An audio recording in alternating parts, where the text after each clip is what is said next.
Lâm Tỳ Ni năm đó một đế vương đã sinh ra đời, mang những yêu thương gieo gặt muôn ngàn tranh pháp.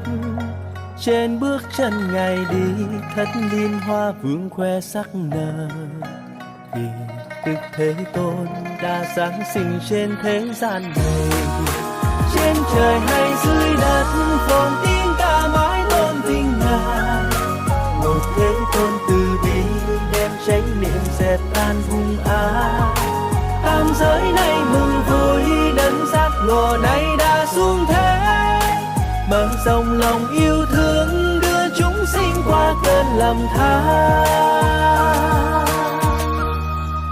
Mở rộng lòng yêu thương đưa chúng sinh qua cơn lầm than.